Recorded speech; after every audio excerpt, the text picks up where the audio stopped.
सऊद से बदला लो, आले सऊद का खात्मा हो। जी हाँ, यमन में इसी अंदाज में नारों के साथ जबरदस्त जश्न का माहौल है। ये यमन के अंसारुल्लाह हैं, जिन्हें हूती भी कहा जाता है। ये लोग यमन की आर्म फोर्सेस के जरिए समंदर में सऊदी को पूरी तरह से बैन किए जाने के फैसले से बेहद खुश हैं और जोरदार आतिशबाजी करके अपनी खुशी का इजहार कर रहे हैं। दरअसल 20 जुलाई को ईरान हिमायती यमन के अंसारुल्लाह और उनकी फौज ने सऊदी अरब के खिलाफ पूरी तरह से समुद्री नाकेबंदी करने का ऐलान कर दिया। यमन में हूती आर्म फोर्सेस के तर्जुमान ब्रिगेडियर जनरल यहया सारी ने साफ कह दिया कि नाकेबंदी तत्काल प्रभाव से लागू हो गई है और इसे आंख के बदले आंख की नीति के तहत उठाया गया कदम बताया गया है। मतलब सऊदी जैसा करेगा उसी तरह से भरेगा, कोई रियायत नहीं, कोई लिहाज नहीं, कोई दया नहीं। उन्होंने आगे चेतावनी देते हुए कहा कि सऊदी अरब की किसी भी बेवकूफी भरी हरकत का जवाब पूरी और निर्णायक कार्रवाई से दिया जाएगा। दरअसल ईरान में इमाम आयतुल्लाह अली खामने के जनाजे से लौट रहे अंसारुल्लाह की एक डेलीगेशन को सऊदी अरब ने मिसाइल से निशाना बनाया था। सऊदी की दलील थी कि हूती ईरान की महान एयरलाइंस के प्लेन से यमन के उस एयर रूट पर कैसे दाखिल हुए, जबकि उस एयर रूट पर ईरान के प्लेन लाने और उतारने पर सैंक्शंस लगे हुए हैं, बैन लगे हुए हैं। हालांकि हूतियों का डेलीगेशन बाल बाल बच गया था। उसके बाद उन्होंने महान एयर का प्लेन राजधानी सना में न उतारकर हौदीदा एयरपोर्ट पर सुरक्षित उतार लिया और 10 साल के सैंक्शंस के बाद आखिरकार ईरान का प्लेन यमन की जमीन पर उतर ही गया। लेकिन तब से सऊदी के लिए अंसारुल्लाह का पारा चढ़ गया है। इसके बाद उन्होंने सऊदी के आभा एयरपोर्ट पर जबरदस्त मिसाइल हमले अंजाम दिए थे और यहाँ से सऊदी और अंसारुल्लाह की पुरानी अदावत फिर से हरी हो गई। दरअसल यमन के अंसारुल्लाह या हूती इल्जाम लगाते हैं कि सऊदी की हुकूमत जालिम है। उसने साल 2015 के बाद से यमन पर सैंक्शंस लगाकर लाखों लोग मार दिए। सऊदी यमन के दूसरे हिस्से से चल रही अब्दुर्रब मंसूर हादी ग्रुप की सरकार को समर्थन करता है। एक्सपर्ट कहते हैं कि दरअसल सऊदी की भौगोलिक स्थिति ऊपर की तरफ है और यमन नीचे की तरफ। अगर यमन में पेट्रोल और गैस निकल गई तो सऊदी की पूरी इकोनॉमी चरमरा जाएगी। यमन के अंसारुल्लाह तो ये भी दावा करते हैं कि सऊदी जानबूझकर इल्जाम लगाता है कि हूती खाना काबा पर हमला करने वाले हैं, जबकि ये सरासर झूठा बहतान है।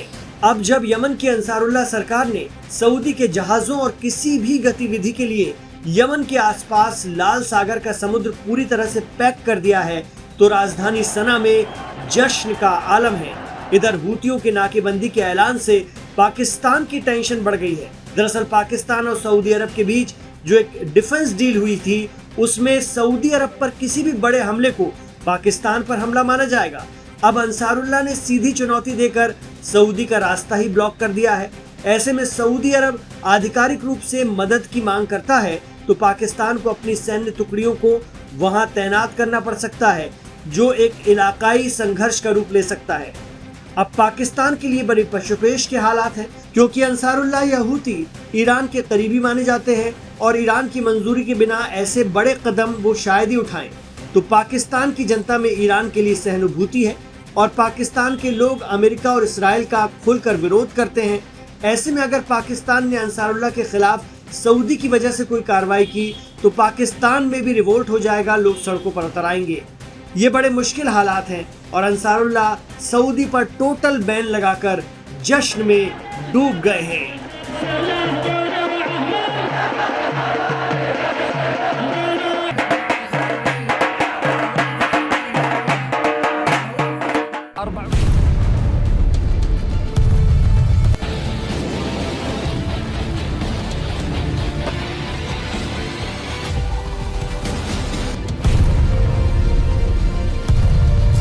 खाड़ी क्षेत्र में छिड़ा ईरान युद्ध पूरी तरीके से बेकाबू हो चुका है। अमेरिका और ईरान के बीच जारी यह भीषण सैन्य संघर्ष थमने का नाम नहीं ले रहा। दोनों ओर से हो रहे ताबड़तोड़ जवाबी हमलों ने पूरी खाड़ी में बारूदी तनाव को चरम पर पहुंचा दिया।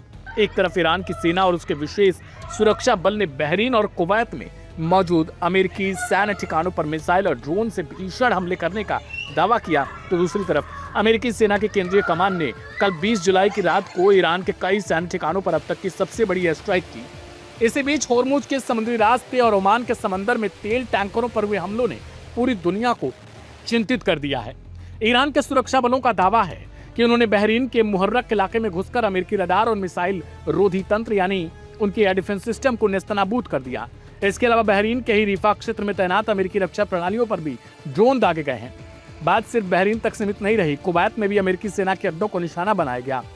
ईरान के मुताबिक कुवैत के अली अल सालेम सैन्य अड्डे पर मौजूद अमेरिकी जासूसी ड्रोनों के बड़े गोदामों पर सीधे मिसाइलों से निशाना लगाया गया, जबकि वहां तैनात अमेरिकी एयर डिफेंस सिस्टम और सैटेलाइट कम्युनिकेशन सिस्टम्स को भारी नुकसान पहुंचाया गया। हालांकि अमेरिका, बहरीन या कुवैत ने अभी तक इन हमलों की आधिकारिक तौर पर पुष्टि नहीं की। इसे लोग अभी ईरान के दावे की तरह ले रहे हैं। इस ईरान युद्ध की सबसे डरावनी तस्वीर समंदर से सामने आई। अंतर्राष्ट्रीय समाचार एजेंसियों के मुताबिक ओमान के तट के सामने होर्मुज के समुद्री रास्ते में एक विशाल तेल टैंकर पर अज्ञात हथियार से हमला कर दिया गया। हमला इतना जोरदार था कि जहाज के कर्मचारियों को जान बचाकर तुरंत जहाज खाली करना पड़ा और सभी सदस्यों ने छोटी छोटी नावों के जरिए अपने आप को सुरक्षित किया। उधर ईरान ने एक और सनसनीखेज दावा कर दिया कि होर्मुज के दक्षिणी समुद्री रास्ते से गुजरने की कोशिश कर रहे 2 और तेल टैंकरों में बड़े धमाके कर दिए और वे धू-धू कर जल रहे हैं। यह समुद्री रास्ता दुनिया का वो सबसे अहम मार्ग है जहां से पूरी दुनिया के लिए कच्चे तेल और गैस की सप्लाई होती है। अगर यह रास्ता पूरी तरीके से बंद हुआ तो अंतर्राष्ट्रीय बाजार में तेल की कीमतें आसमान छूने लगेंगी और पूरी दुनिया में हाहाकार मच जाएगा। इस वक्त पूरा खाड़ी क्षेत्र बारूद के ढेर पर है। अमेरिका और ईरान दोनों ही एक दूसरे को मिटाने के लिए कस्में खा चुके हैं। दोनों तरफ से सैन्य अभियान तेज हो चुके हैं। रक्षा विशेषज्ञों का मानना है कि अगर यह संघर्ष तुरंत नहीं रुका तो यह खाड़ी देशों को एक ऐसे महायुद्ध में धकेल देगा जिसे संभालना किसी के बस की बात नहीं होगी। क्या अमेरिका की एयर स्ट्राइक ईरान को घुटने टेकने पर मजबूर कर पाएगी या फिर खुद अमेरिका को अब खाड़ी छोड़कर निकलना पड़ेगा?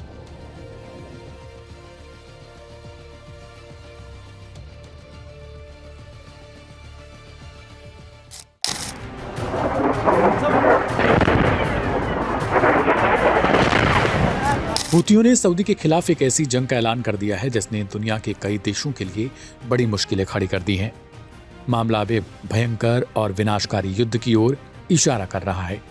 यानी जिसका डर पूरी दुनिया को पहले से था, अब ठीक वही हो रहा। यमन के ईरान समर्थक हूती विद्रोहियों ने सोमवार को सऊदी अरब के खिलाफ तुरंत प्रभाव से एक पूर्ण समुद्री नाकेबंदी की घोषणा कर दी। हूती सैन्य प्रवक्ता यहसारी ने टीवी पर लाइव आकर बेहद सख्त लहजे में इस अपराधी सऊदी दुश्मन के खिलाफ समुद्री नाकेबंदी का आधिकारिक ऐलान किया। हूतियों ने साफ कह दिया कि उनका यह बड़ा कदम आंख के बदले आंख की नीति पर आधारित है और यह नाकेबंदी बिना किसी देरी के तुरंत प्रभाव से लागू हो चुकी है। इसके ठीक बाद यमन की सेनाओं ने वीएचपी रेडियो के जरिए सऊदी जहाजों को यह बता रहे थे कि सऊदी बंदरगाहों पर रुके बिना वे लाल सागर और अदन की खाड़ी से गुजर जाएं, वरना उन पर हमले किए जाएंगे। 2026, including prevent navigation to Saudi ships because of the constant siege to Yemeni nation.